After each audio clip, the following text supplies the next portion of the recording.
నమస్తే, నేను సిరి. Game changer ఈ సినిమా వస్తుంటే అంటే మెగా ఫ్యామిలీలో మెగా ఫ్యాన్స్లో అయితే పండగ వాతావరణం వచ్చేసింది. Jan 10th అయితే ఈ సినిమా రిలీజ్ అవుతుంది సంక్రాంతి సందర్భంగా. సో దీంతోనైతే మెగా స్టార్ చిరంజీవి గారు అయితే అంటే ఈ సినిమా గురించి అభిమానులతోని భేటీ అయ్యారు. సో అక్కడ చాలా వరకు తన మనసులో ఉన్న మాటలు మాట్లాడడం జరిగింది. ఈ సినిమా మీద చాలా నమ్మకం పెట్టుకున్నట్టు కూడా చెప్తున్నారు.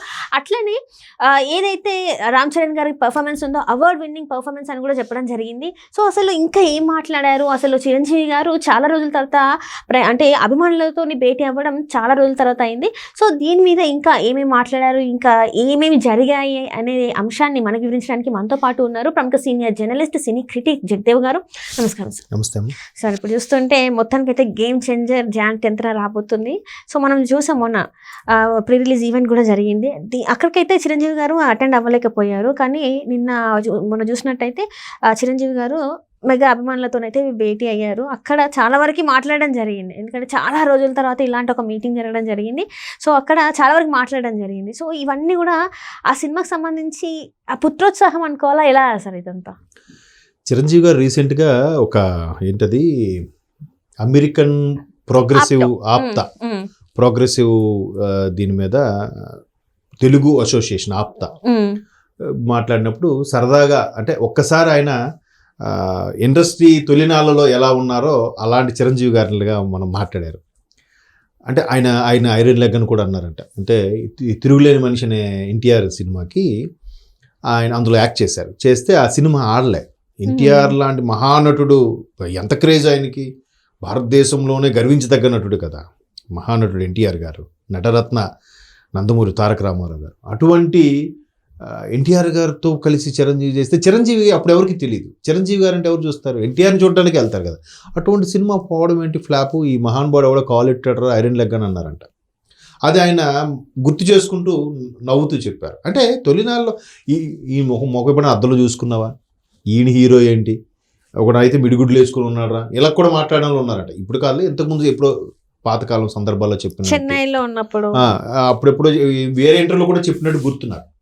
సో అటువంటి చిరంజీవి గారు ఎట్లా బిగ్గర్ దాన్ బచ్చన్ స్థాయికి వెళ్ళిపోయాడు. ఆయన స్వయం కృషి, అంతే స్వయం కృషితో అసలు ఒక మహావృక్షం అయిపోయింది కదమ్మా. ఆ మహావృక్షం నేడులోనే కదా నిన్న మీరు అన్నట్టు గేమ్ చేంజర్ ఈవెంట్లో కూడా ఆయన ఏమన్నారు, డిప్యూటీ సీఎం పవన్ కళ్యాణ్ గారు, ఆయన లేకపోతే మేము అందరం లేం కదా. నేను కానీ రామ్ చరణ్ కానీ ఇంకే హీరో అయినా కానీ మెగా కాంపౌండ్ వచ్చిన ఏ హీరో కానీ చిరంజీవి లేకపోతే అంటే సెటిల్ అయితే ఎంటైర్ ఫ్యామిలీకి ఆయన అండగా నిలబడ్డాడు. ఎంటైర్ ఫ్యామిలీకి ఒక రూట్ మ్యాప్ క్లియర్ చేసేసాడు. సో అట్లాంటి చిరంజీవి గారికి యాక్చువల్గా విశ్వంభర ఈ టైంలో రిలీజ్ అవ్వాల్సి ఉందంట. కానీ ఒకవైపు బాలయ్య గారి సినిమా, మరోవైపు వెంకీ గారి సినిమా, ఇంకోవైపు రామ్ చరణ్ గారి సినిమా ఉండటం ప్రొడ్యూసర్స్కి రిక్వెస్ట్ చేస్తే వీళ్ళు విశ్వంభర పోస్ట్పోన్ చేసుకున్నారు. ఎస్పెషల్లీ గేమ్ చేంజర్ కోసం పోస్ట్పోన్ చేసుకున్నారంట. So game changer already Dil Raju garu request మీద 2 సార్లు చూడడం జరిగింది. అంటే తెలుస్తుంది కదా, కొంత ఎక్స్పీరియన్స్ ఉన్నప్పుడు గేమ్ చేంజర్ సినిమా ఆడుతుందా ఆడదా, ఎలా ఉండబోతుంది ఏంటి. శంకర్ గారికి ఇంకోటి కొంత ఇప్పటికీ ఫ్యాన్స్కి కొంచెం భయాందోళనలు ఉన్నాయి. ఎటువంటి భయాందోళనలు ఉన్నాయంటే, రామ్ చరణ్ గారు కెరియర్ దూసుకెళ్ళిపోతుంది. బట్ శంకర్ గారికి రీసెంట్గా వచ్చిన వాటిలో డిజాస్టర్ ఉన్నాయి. భారతీయుడు 2 కానీ దానికి ముందు వచ్చిన 2.0 లాంటి సినిమాలు ఏవైతున్నాయో పెద్దగా ఆడలేదు. మనోహరుడు అది కూడా పెద్దగా ఆడిన సందర్భాలు లేవు. సో శంకర్ గారికి ఇట్లా ఉంది కాబట్టి ఏంటి ఆడుతుందా ఆడదా అని. బట్ రామ్ చరణ్ ఏదిచ్చినా కూడా అలవోకగా చేసే ఒక తత్వాన్ని, ఒక నటన్ని పుణికిపుచ్చుకున్నాడు ఆయన.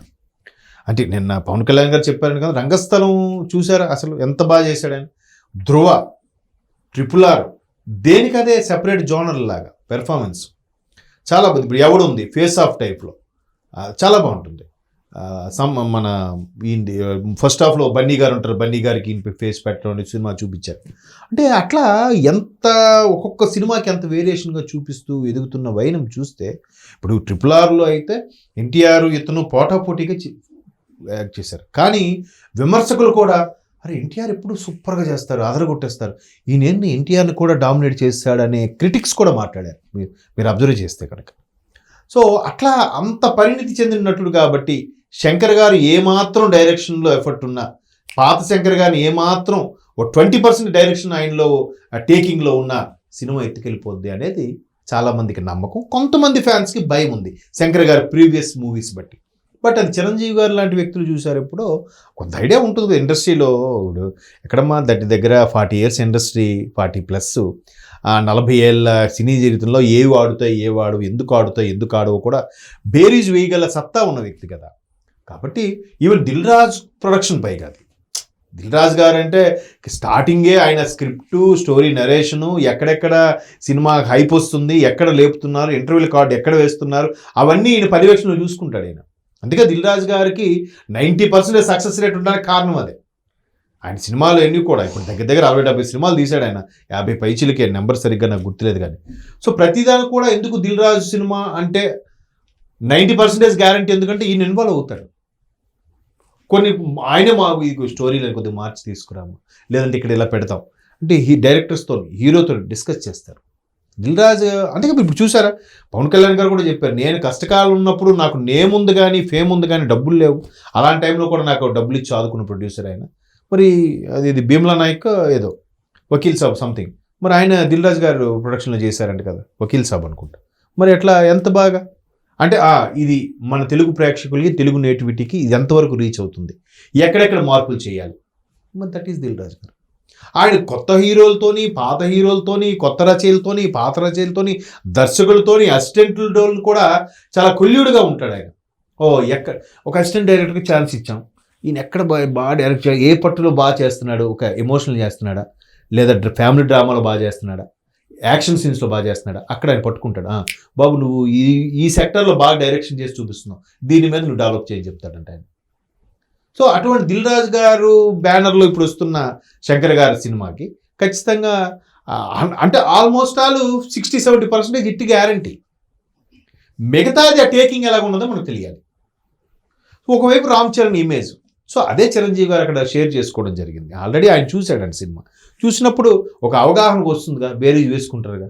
ఈ మధ్యకాలంలో కొన్ని సినిమాలు ఎందుకు ఆడుతున్నాయో కూడా తెలియదు, అలాంటివి కూడా ఆడుతున్న సందర్భంలో ఎంతో కొంత కంటెంటు, ఒక ప్రభుత్వ అధికారి, ఐఏఎస్ ర్యాంకులో ఉన్న గ్రూప్ 1 ఆఫీసర్గా ఉన్న ఒక అధికారి అక్కడుండే రాజకీయ నాయకులతో సతమతం అవుతూనే, ఇబ్బందులు ఫేస్ చేస్తూనే, హర్డిల్స్ ఫేస్ చేస్తూనే ఎదుగుతూ ప్రజల కోసం ఎలా పాటుపడాడు అనేది స్టోరీ లైన్ అని విన్నాను నేను ఎక్కడో. మళ్ళీ అందులో డ్యూయల్ రోల్ కూడా, తండ్రి పాత్ర కొడుకు పాత్ర కూడా చేస్తున్నట్టు కూడా విన్నాను. మరి నాకు తెలిసి తండ్రి కొడుకుల పాత్ర ఫస్ట్ టైం పోషించడం అనుకుంటా రామచంద్ర గారికి ఆయన కెరియర్లో. సో ఒక డిఫరెంట్గా చూపించుకోవాలి కదా బిడు, అంటే కొడుకు పాత్ర చేయగలుగుతారు, తండ్రి పాత్ర చేయడంలో కొద్దిగా ఔన్నత్యం కావాలి, దానికి ఒక మెచ్యూరిటీ లెవెల్స్ కావాలి. తండ్రి పాత్ర చేయాలి అంటే అందరికీ అది సక్సెస్ అవ్వచ్చు, అవ్వకపోవచ్చు. సో అందుకు అలాంటి విషయాల్లో కొంచెం సందేహం ఉంది, కానీ మిగతా అన్నిట్లో చాలా బాగా చేశారు. తమన్ గారి మ్యూజిక్ కూడా డిఫరెంట్గా బాగుందని కూడా అంటున్నాను. ఎందుకంటే శంకర్ గారి మూవీస్ అంటే కంపల్సరీగా ఏఆర్ రెహమాన్ తప్పితే 1-2 హారిస్ జయరాజ్ గారు కొట్టారు. ఇంతవరకు అలాంటి తమన్కి ఆ ఛాన్స్ వచ్చిందంటే ఊరికే వేస్తారా, ఒక స్వింగ్లో ఉన్నాడు ఆయన. కాబట్టి మ్యాక్సిమం సినిమా, పైగా సంక్రాంతి అంటేనే సినిమా ఫెస్టివల్. సో చిరంజీవి గారికి అది నిజంగా మీరు అన్నట్టు పుత్రోత్సాహం అంటే గుర్తొచ్చింది. ఆయనకి పుత్రోత్సాహం పవన్ కళ్యాణ్ గారితోనే కలిగిందంట. నిన్న పవన్ కళ్యాణ్ గారు స్పీచ్లో ఏం చెప్పారు, చిరంజీవి గారు నాకు తండ్రి సమానుడు. మగధీర హిట్ అయినప్పుడు కూడా చిరంజీవి గారికి ఇదే మాట అడిగారు, ఏమండి మీ అబ్బాయి 2వ సినిమాకే బీభత్సమైన సూపర్ స్టార్ అయిపోయాడు, కలెక్షన్స్ కూడా ఉన్నాయంటే, ఈ పుత్రోత్సాహం నేను కళ్యాణ్ బాబుతో ఎప్పుడో పొందని చెప్పాడు. ఆయన కూడా కళ్యాణ్ బాబుని ఒక కొడుకుగానే ట్రీట్ చేస్తారు. సో ఏదైనా అంటే ఆ క్రమశిక్షణ, నోరు అదుపులో పెట్టుకోవడము, బిహేవియర్ అంత ఇది ఉండి కూడా నోటుకు వచ్చినట్టుగా ఎవడైనా మనల్ని అంటే ఊరుకోనని చెప్పి వెంటనే కౌంటర్లు వేసేయడం ఇది కాదు. ఎంత ఒదిగుంటే అంత సక్సెస్ అని. Right thank you so much sir. Thanks.